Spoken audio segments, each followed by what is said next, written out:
दोस्तों स्वागत है एक बार फिर से आपका अपने प्लेटफॉर्म योगेंद्र टाइम्स पर। आज हमारा 50वां वीडियो आपके बीच में जा रहा है।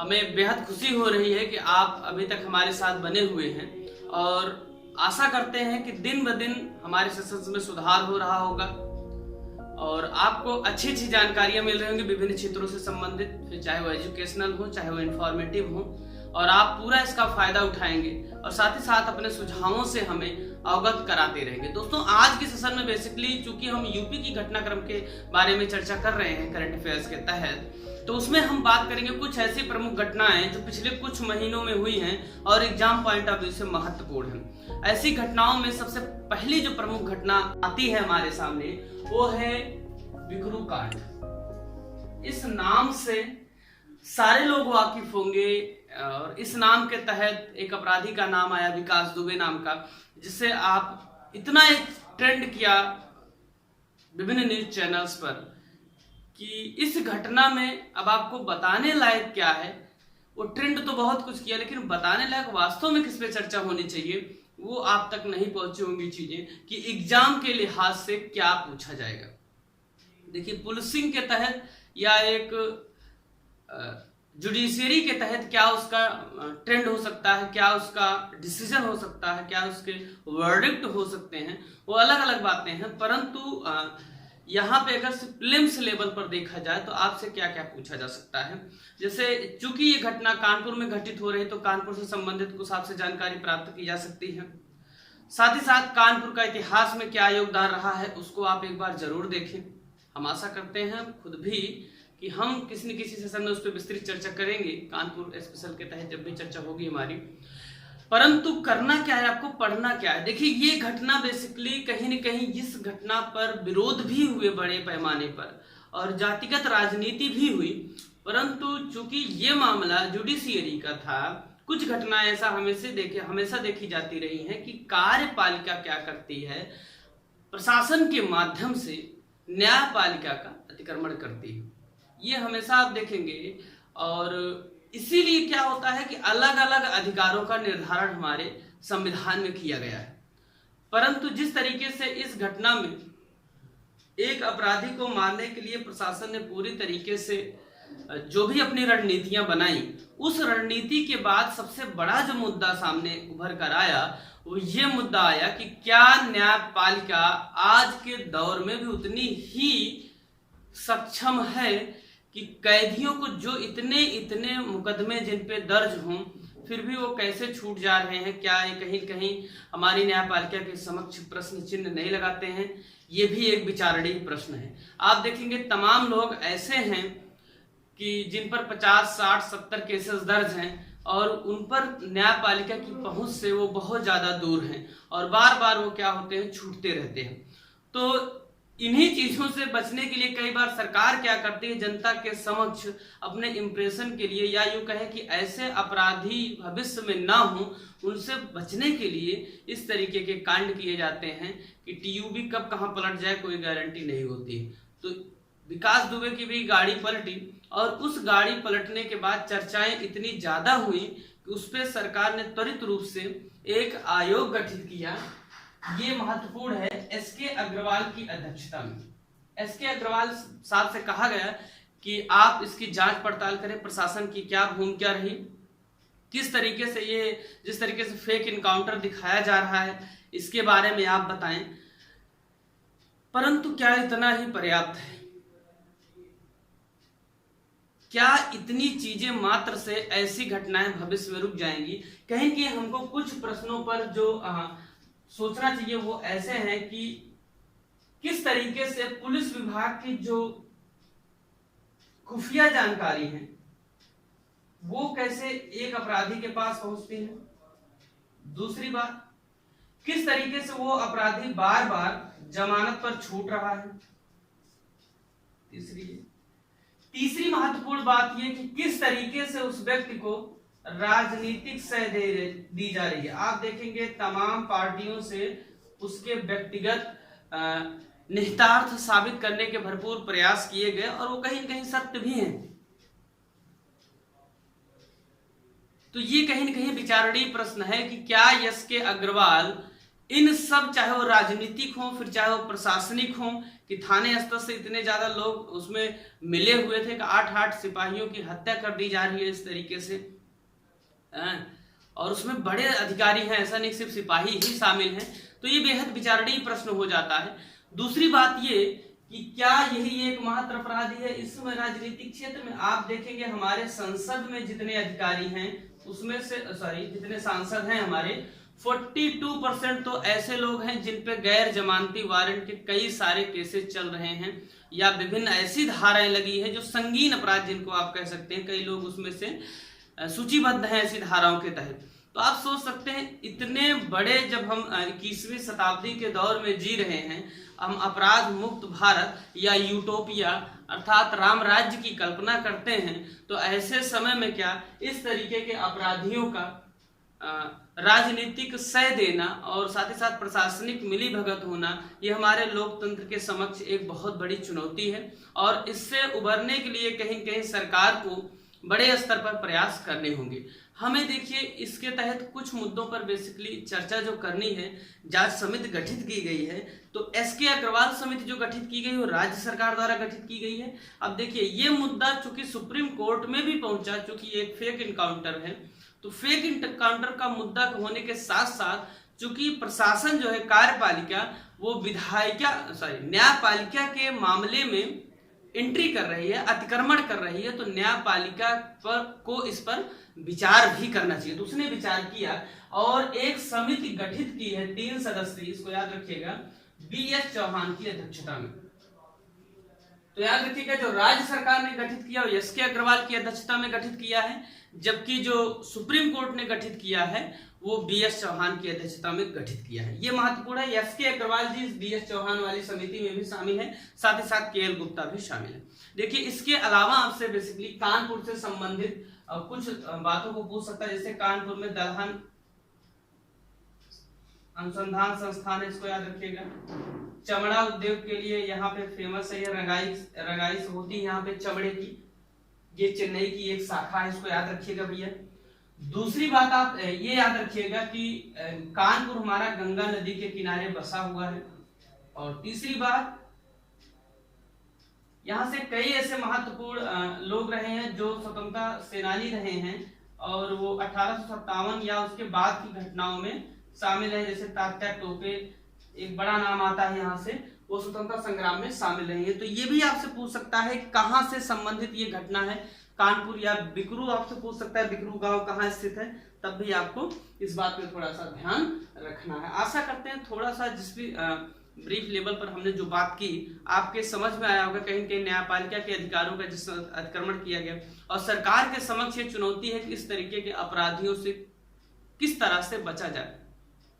और इसमें सबसे बड़ा मुद्दा यही है जो मैं बार बार बोलता हूँ, एक वो बोलते ना टफ वर्डिंग करता हूँ एक तरीके से, कि इसके लिए भी जिम्मेदार जितनी घटनाएं हो रही सिर्फ हम हैं।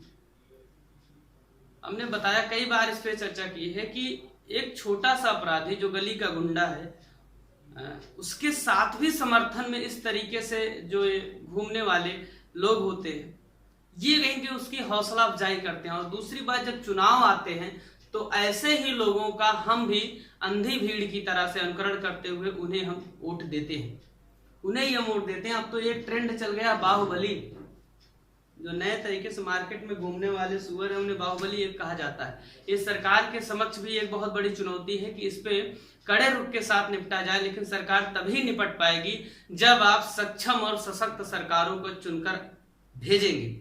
और भेजने के लिए कोई जरूरी नहीं कि आप जो ऑप्शन है उसी में से चुने, आप स्वयं भी राजनीति को एक करियर के तौर पर चुन सकते हैं और एक अच्छे राजनेता के रूप में भारत की सेवा कर सकते हैं। चलिए दोस्तों, बिकरू कांड आपके समझ में आया होगा, जो भी इससे रिलेटेड बातें थी हमने आपको बताने की कोशिश की। एक नई संस्था बनाई जा रही है UPSSF, Uttar Pradesh special security forces. ये बेहद महत्वपूर्ण है। UPSSF आपसे पूछेगा तो आप पूछ लेगा कि किस राज्य ने इसका गठन किया, तो आप तुरंत बताएंगे इसको उत्तर प्रदेश ने। परंतु यहाँ एक बात नोटिस करने वाली है कि इसकी जो स्थापना हो रही है वो CISF की तर्ज पे हो रही है। अब CISF का काम ये होता है कि जितने भी इंस्टीट्यूशन है, जितने संस्थान हैं, उनकी सिक्योरिटी करना। तो उच्च न्यायालय ने एक आदेश दिया उत्तर प्रदेश सरकार को कुछ दिनों पहले कि आप भी इस तरीके के एक संगठन बनाएं जो जनपदीय न्यायालय हैं या जो संस्थान है विभिन्न, उनकी सिक्योरिटी को दिया जा सके, उनको सिक्योर किया जा सके। क्योंकि इस तरीके से आप देखते हैं दीवानी न्यायालय में कुछ नहीं तो वकील ही आपस में मारपीट कर ले रहे हैं ना, जज की गाड़ी को घेर लिया जा रहा है, इस तरह की तमाम घटनाएं हो रही, दंगा हो जा रहा है, लोग बाहरी भीड़ आ जा रही है अंदर। तो इस तरह की घटनाओं से बचने के लिए कहीं न कहीं उनके सिक्योरिटी की जिम्मेवारी सरकार को लेनी पड़ेगी। और इसी को ध्यान में रखते हुए उच्च न्यायालय के आदेश के बाद उत्तर प्रदेश गवर्नमेंट ने यूपी SSF का गठन किया है CISF की तर्ज पे। ध्यान दीजिएगा कि CISF की स्थापना 1969 में हुई थी, इसको आप थोड़ा सा ध्यान में रखिएगा, ठीक है भैया। तो ये चीज आपको समझ में आ गई होगी। आइए दोस्तों, एक इसके बाद एक बड़ा मुद्दा जो सबसे बड़ा है करंट अफेयर के लिहाज से, ये हमेशा एनवायरमेंट के तहत एग्जाम्स में पूछा जाता रहता है। तो एग्जाम के साथ साथ इस बार जो इसकी संभावना है कि जनरल जीके की अपेक्षा करंट में पूछे जाए, क्योंकि एक बड़ा बदलाव किया गया रामसर समझौता। रामसर बेसिकली ये एक समझौता है, तो नाम से स्पष्ट है कोई समझौता है। रामसर का आशय यही हो जाता है कि हम रामसर जब वर्ड सुनते हैं तो हमें लगता है कि हाँ ये भारत की कोई चीज है, राम चौकी लगा, रामसर उसका इंग्लिश में नाम है। तो रामसर बेसिकली ईरान का एक शहर है जहां पर कई देश दुनिया के इकट्ठा हुए और जो दलदली भूमि होती है, जिसको हम इसकी भाषा में उसको बोलते हैं आर्द्र भूमि, वेटलैंड। आपको बताते हैं एक एक चीज, यहां से हम कोशिश करेंगे क्लियर हो जाए आपका। आर्द्र भूमि का आशय ऐसा होता है जिसको सामान्य भाषा में दलदल कहते हैं, जिसमें पानी की मात्रा थोड़ा कम हो, मिट्टी की मात्रा ज्यादा हो, दलदल हो, आप समझ रहे हैं। दलदल क्या होता है बेसिकली, दलदल में छोटे छोटे जीव बड़ी मात्रा में पाए जाते हैं, और वो ऐसे जीव होते हैं जो हमारे पारिस्थितिक तंत्र के लिए बहुत ज्यादा महत्वपूर्ण होते हैं। क्योंकि आप जानते हैं ना कि ये चेन बनी हुई है, जितने जीव हैं वो एक दूसरे पर डिपेंड है। इसीलिए आप सोचिए, आप कभी सोचिए चूहों का संरक्षण क्यों किया जाता है, चींटी का संरक्षण तक कर दे रहे, छिपकली, क्या नहीं संरक्षण कर रहे हो यार आप। सब कुछ पर्यावरण भी बताते रहते हैं बार बार कि आप इनके संरक्षण कीजिए, आप इनको बचाइए। हमारी संस्कृति में चींटी को जो डाला जाता था आटा, ऐसे ही नहीं डाला जाता था, उसके पीछे लॉजिक्स थे। ये नहीं कि चींटी से हम बच जाएं, चींटी को भी संरक्षण करना है। पेड़ों की पूजा की जाती, तो हमारी संस्कृति हमेशा गौरवशाली रही है। बाद में बोगापंथियों द्वारा उसका मजाक उड़ाया जाता है अलग अलग तरीके से, उनका भी है। आप गौरवशाली संस्कृति पर हमेशा अपने गर्व कीजिए। तो पर्यावरणविद हमेशा कहते हैं कि जीवों की रक्षा करें। तो जीवों की रक्षा क्यों करें, क्योंकि उन्हीं की चेन के माध्यम से हम भी जिंदा हैं। आज आप देख रहे हैं जिस तरीके से पर्यावरण का विनाश हो रहा है, हमारे समक्ष कितनी ज्यादा समस्याएं उत्पन्न हो गई हैं। तो आर्द्र भूमियों का भी संरक्षण किया जाए, इस दिशा में एक प्रयास करते हुए ईरान में उसका एक शहर है रामसर, यहाँ पर 2 फरवरी 1971 को एक सम्मेलन हुआ जिसे हम रामसर सम्मेलन के नाम से जानते हैं। और ये डेट हमेशा याद रखिएगा, 2 फरवरी 1971। पर्यावरण के संबंध में हम इससे विस्तृत चर्चा करेंगे। ये भी पूछा था रामसर कहाँ स्थित है, ईरान में स्थित है। अब इसी चूंकि ये 2 फरवरी 1971 को, इसीलिए 2 फरवरी को वेटलैंड डे या आर्द्र भूमि दिवस, आर्द्र भूमि की इंग्लिश होती है वेटलैंड, आर्द्र भूमि दिवस मनाया जाता है। इसको आप थोड़ा सा याद रखिएगा। और जो इस बार आर्द्र भूमि दिवस मनाया गया, उसकी थीम क्या थी, विषय क्या थी, वेटलैंड एंड क्लाइमेट चेंज। चूंकि जिस तरीके से जलवायु परिवर्तन हो रहा है उसको रोकने में कहीं कहीं वेटलैंड सक्षम है। वेटलैंड की एक महती भूमिका है, बड़ा रोल है उसमें, तो इसलिए वेटलैंड्स का संरक्षण जरूरी है। अब ये चर्चा में करंट में इसलिए है क्योंकि अभी जो बैठक हुई उसमें भारत के 10 ऐसे आर्द्र भूमियां थी जिनको रामसर समझौते के तहत शामिल किया गया। बेसिकली है क्या, सरकार खुद भी प्रयासों के तहत, अपने प्रयासों के तहत आर्द्र भूमियों का संरक्षण करवाती है। परंतु आप जानते हैं गांव में या शहरों में आपके मोहल्ले में जितने तालाब होंगे उनको या तो किसी एक प्रभुत्वशाली व्यक्ति ने उस पर कब्जा कर लिया होगा किसी भी माध्यम से। गांव में है तो आप खुदे कब्जा कर लिए होंगे। आप भी देखिए, आप अपने आस पड़ोस कितनी जमीन हथियाए हुए हैं सरकार की, ठीक है ना। तो इससे सरकार को निपटना है, तो निपटना है। आप जानते हैं सुप्रीम कोर्ट ने पहले ही आदेशित कर दिया है कि तालाब पर अतिक्रमण क्या अवैध है, आप हटाए जा सकते हैं, आपका घर होगा तो गिरवा दिया जाएगा, ठीक है। तो होता क्या भैया, रामसर समझौते के तहत अगर ये आर्द्र भूमि शामिल हो जाती है तो उसमें एक चीज ये किया जाता है कि सरकार को फंडिंग दी जाती है कि आर्द्र भूमियों का संरक्षण किया जाए। तो उनको पैसा मिलता है जिससे उन्हें थोड़ा आर्थिक रूप से मदद मिलती है और अच्छे तरीके से उसका संरक्षण कर सकते हैं। तो देखिए पहले क्या था कि अभी 1 साल पहले तक भारत की 27 आर्द्र भूमियां शामिल थी रामसर समझौते में, परंतु इस बार जो फरवरी में सम्मेलन हुआ उसमें 10 और आर्द्र भूमियों को शामिल कर दिया गया। और हमारे लिए ये एक खुशी की बात है कि उत्तर प्रदेश से 6 आर्द्र भूमियों को उसमें शामिल किया गया। भारत से 10 और उत्तर प्रदेश से 6 शामिल किया गया। अगर 6 के अलावा हम बाकी 4 की बात करें तो 3 पंजाब से हैं और 1 महाराष्ट्र से हैं। उनकी चर्चा हम पर्यावरण के सेशन में अच्छे तरीके से करेंगे। ठीक है भैया। अब देखिए यहाँ से यूपी स्पेशल करंट के तहत कोई भी ये नॉर्मल पूछी जाती रही है, लेकिन वो दे सकता है निम्नलिखित में से कौन सा स्थल रामसर समझौते के तहत शामिल किया गया है, कौन सा नहीं शामिल किया गया है, या कौन सा स्थल कहां पर स्थित है। तो इन सभी सवालों के जवाब देखने के लिए केयरफुली एकदम आप फोकस्ड रहिएगा सेशन पर। देखिए एक तो है सरसई नावर झील, ये झील है जो वेटलैंड में कन्वर्ट हो चुकी है। देखिए झील वह होती है जिसका स्वरूप तो तालाब से बड़ा हो, परंतु झील की जो एक खासियत होती है वो खासियत ये होती है कि उसका पानी स्थिर नहीं होता है। तालाब का पानी स्थिर होता है, ठीक है। जो छोटे तालाब होते हैं, पोखर जिन्हें आप कहते हैं, उनका पानी स्थिर होता है। जो बड़े तालाब होते हैं जिनको आप कह सकते हैं कि झील का ही एक स्वरूप होते हैं, तो उनका पानी चलता हुआ रहता है। तो एक बड़ा एक सेगमेंट है। तो सरसई नावर झील ये कहाँ स्थित है? इटावा में स्थित है। और इसको क्या कर दिया गया है? रामसर समझौते के तहत शामिल कर दिया गया है। इस बात को आप ध्यान में रखिएगा। दूसरी बात क्या है भैया? नवाबगंज पश्चिम बिहार, ये उन्नाव में स्थित है। ये बेहद महत्वपूर्ण है और ये यूपी स्पेशल के तहत पूछा जाता रहता है, लेकिन करंट में भी है कि नवाबगंज पश्चिम बिहार को क्या है, जो कि उन्नाव में स्थित है, इसको शामिल कर दिया गया है आर्द्र भूमियों के तहत। तीसरा है सांडी पश्चिम बिहार, ये हरदोई में स्थित है। सांडी आपको करना क्या है, यहाँ पे एक सिंगल टाइटल याद रखना है, जैसे सांडी, तो सांडी आपको दिमाग में रखना है, ठीक है। चौथा स्थल जो यहाँ से आता है वो समान या समन पश्चिम बिहार का आता है, ये मैनपुरी में स्थित है। सांडी, समन, नवाबगंज, सरसई, पहले स्थल आप याद रखिए। उसके बाद समसपुर पश्चिम बिहार है, समसपुर, सांडी, समसपुर और समन, ये कहाँ है? रायबरेली में स्थित है। रायबरेली सांसद हमारी हैं, कौन है यहाँ से सांसद? सोनिया गांधी, जिसको आपसे पूछ सकता है। रायबरेली में कई सारी चीजें हैं, जैसे उत्तर प्रदेश का एक रेल कोच यहाँ पे कारखाना, जो कि भारत का तीसरा रेल कोच कारखाना है, महत्वपूर्ण है। रायबरेली में सबसे ज्यादा जो फोकस्ड चीजों में रहता है वो यहाँ का कारखाना रहता है। अगला आप देखिएगा पार्वती अरंगा या अरगा भी कहते हैं, जो कहीं लिखा मिलेगा आपको। पार्वती अरंगा पश्चिम बिहार है, ये कहाँ स्थित है?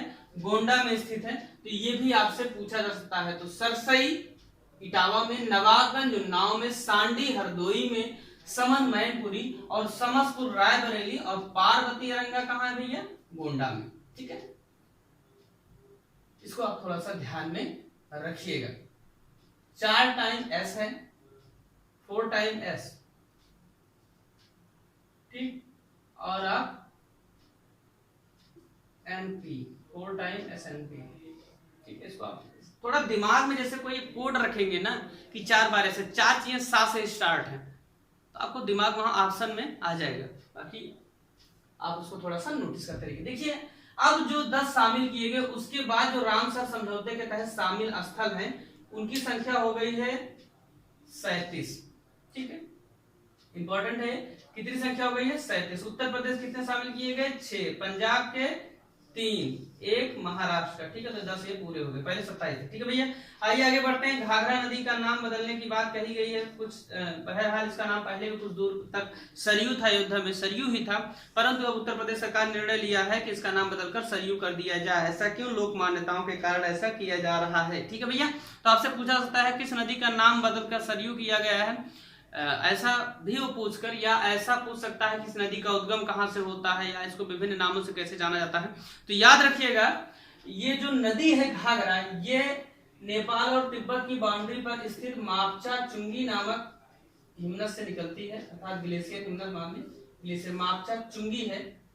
कोई आपको दिक्कत होती कहीं पर, आप हमें मेल करिए yogendratimes@gmail.com पर, या कमेंट करके हमें बताएं कि आपको सेशंस कैसे लग रहे हैं। याद रखिएगा जैसे हमसे मान लीजिए कोई ह्यूमन एरर हो जाती है तो हम उसको कमेंट बॉक्स में पिन कर देते हैं कमेंट करके, आप उसे सबसे ऊपर देख सकते हैं, जिससे आप ये पता कर सकते हैं कहीं पर कोई सेशन में एरर तो नहीं है। ठीक है, इसको आप हमसे पता कर सकते हैं। तो घाघरा नदी का नाम बदलकर सरयू कर दिया जा रहा है। मापचा चुंगी जो हिमनद है, ग्लेशियर है, यहाँ से निकलती है। याद रखिएगा, घाघरा नदी को नेपाल में एक नए नाम से जानते हैं जो कि कर्णाली कहा जाता है। क्या? कर्णाली। ये पूछा जा सकता है आपसे। ठीक है, कर्णाली कहा जाता है। ठीक, अब आगे याद रखिएगा, कौशल विकास एक विश्वविद्यालय की स्थापना की जा रही है वाराणसी में। जो कौशल विकास विश्वविद्यालय वाराणसी में, ध्यान दीजिएगा, वाराणसी को पंडा नगरी, शिव नगरी, मोक्ष नगर, इन सब नामों से जाना जाता है। गंगा नदी के तट पर यह बसा हुआ अत्यंत मनोरम शहर है, जो आदि शहर है। प्राचीन काल में आप देखें, काशी महाजनपद हुआ करता था, जो कि बहुत प्रसिद्ध था, वैभवशाली था। यहाँ पर घोड़ों का व्यापार हुआ करता था बहुत पहले महाजनपद काल में। जब आप इतिहास पढ़ेंगे तो वहां आप देखेंगे। ठीक, तो काशी का प्रभुत्व आज भी बना हुआ है। आप जानते हैं कि प्रधानमंत्री स्वयं वहीं से सांसद है, नरेंद्र मोदी जी। ठीक है, तो इसलिए इसकी महत्ता कहीं न कहीं और थोड़ा सा प्रासंगिक हो जाती है। तो इस बात को थोड़ा ध्यान रखिए। कौशल विकास विश्वविद्यालय वाराणसी में स्थापित किया। आगे भी याद रखिएगा, आत्मनिर्भर उत्तर प्रदेश, आत्मनिर्भर भारत के बाद आत्मनिर्भर उत्तर प्रदेश कार्यक्रम स्टार्ट किया गया 31 जिलों में। इसका उद्घाटन हुआ है वो प्रधानमंत्री नरेंद्र मोदी ने स्वयं किया। इस बात को आप थोड़ा सा नोटिस में रखिएगा। आत्मनिर्भर का आशय ये हुआ कि आप अपनी समस्त आवश्यकताओं की पूर्ति के लिए क्या हो? आत्मनिर्भर हो। आपको किसी पर आश्रित न होना पड़े। जिस तरीके से भारत दुनिया के तमाम देशों से सामानों का आयात कर रहा है और ज्यादा मात्रा में आयात कर रहा है, निर्यात तो लगभग शून्य की स्थिति में है एक तरीके से, उसको कहीं कहीं दूर करने के लिए प्रधानमंत्री द्वारा एक राष्ट्र से आह्वान किया गया है कि हम विदेशी वस्तुओं का बहिष्कार करें। खास करके इसको चाइना के रेफरेंस में लिया जा रहा है। परंतु आप याद रखें, कोई भी विदेशी वस्तु आपके लिए प्रासंगिक नहीं हो सकती है, लेकिन इस नीति को आप लागू नहीं करवा सकते हैं जब तक कि राष्ट्र की सरकार इसमें भागीदार ना हो। आप बताइए, आपको मोबाइल बनाने के बारे में पता ही नहीं, आप ऐसा कर ले कि आप हम मोबाइल चलाएंगे नहीं। ये तो अतिशय त्याग की भावना हुई, अपनी इच्छाओं को मार देना एक तरीके से। और इच्छाओं को मारना भी एक स्वयं में इच्छा है। आप जब जैन धर्म पढ़ेंगे तो वहां पर आप देखेंगे। ठीक है, तो आपको समझना है कि आत्मनिर्भर का आशय ये हुआ कि हम क्या कर रहे हैं, अपने पर निर्भर हो रहे हैं। अब क्या करेंगे, हम जो चीजें बाहर से मंगाते थे उनकी टेक्नोलॉजी अपने देश में विकसित करके अपने देश के लोगों से ही उनका निर्माण करवाएंगे। इससे कई सारे फायदे होंगे, जैसे हमारे यहाँ बड़े बड़े बाजार बनेंगे, उनके यहाँ हमारे यहाँ बाहर से टेक्नोलॉजी आएगी। साथ ही साथ उन बाजारों की जो कार्य करने की क्षमता है वो बहुत ज्यादा विकसित होगी। क्यों? क्योंकि उन्हें माल बनाना भी होगा और एक्सपोर्ट भी करना होगा। दूसरी चीज, हम दुनिया में इकोनॉमिक हब के रूप में विकसित होंगे। तमाम विदेशी कंपनियां हमारे प्रति आकर्षित होंगी। चौथी चीज, हमारे यहाँ बड़े पैमाने पर एम्प्लॉयमेंट होगा, जिससे जो बेरोजगारी की ये भरमार है, जो बेरोजगारी चल रही है, जिससे हमें निजात मिलेगी। तो ये बेहद ये सराहा हुआ कदम है। इसके लिए 10% GDP का भारत सरकार ने दे दिया है। लगभग बता दें आ गया है। तो जैसे आप थोड़ा ध्यान में रखिएगा कि हमारी टोटल GDP मान लीजिए 100% है, ये उसमें मानना क्या 100 पैसे या 100% मान लेते हैं, तो 100 में से हम 20 पैसा उधार लिए हैं।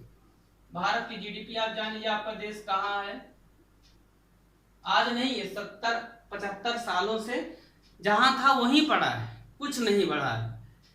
तो इसका कई लोग विरोध करते हैं। आप जिस तरीके से आप कहीं कहीं स्किल्ड होना चाहिए। कोई भी राष्ट्र सफल तब होता है जब वो स्किल्ड होता है, वो उधार लेकर अपनी आवश्यकताओं की पूर्ति कर सकता है, परंतु अपने भविष्य को नहीं संवार सकता है। जैसे हम उदाहरण लेते हैं जापान का।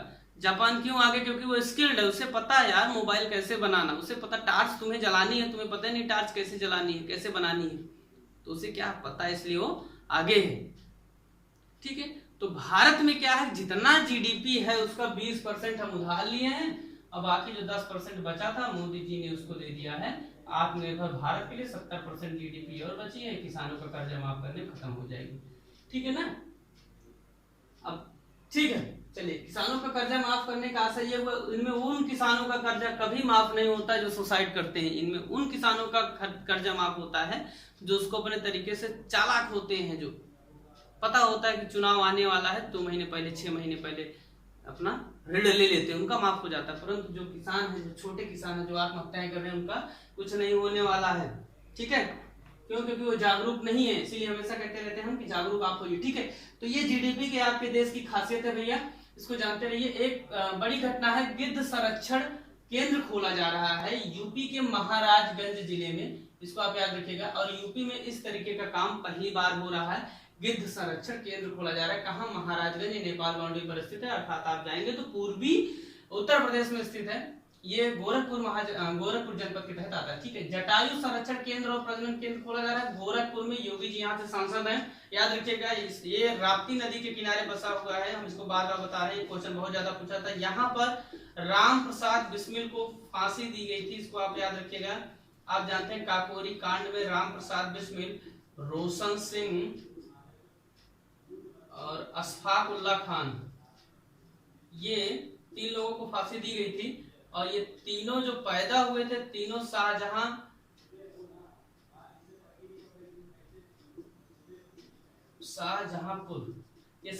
में तीनों पैदा हुए थे और फांसी अलग अलग जगहों पे दी जाती है, जिनमें राम प्रसाद बिस्मिल को गोरखपुर में, रोशन को इलाहाबाद में और अशफाक उल्ला खान को फैजाबाद में फांसी दी गई। चलिए दोस्तों आगे देखते हैं। जेवर अंतरराष्ट्रीय हवाई अड्डा, ये कहाँ स्थित है? नोएडा में स्थित है। देश का पहला ग्रीन एयरपोर्ट है, इसको याद रखिए। ग्रीन एयरपोर्ट कहाँ से ये हुआ? ऐसा एयरपोर्ट जहां आवश्यकताओं की पूर्ति के लिए सोलर लाइट का प्रयोग किया जाए।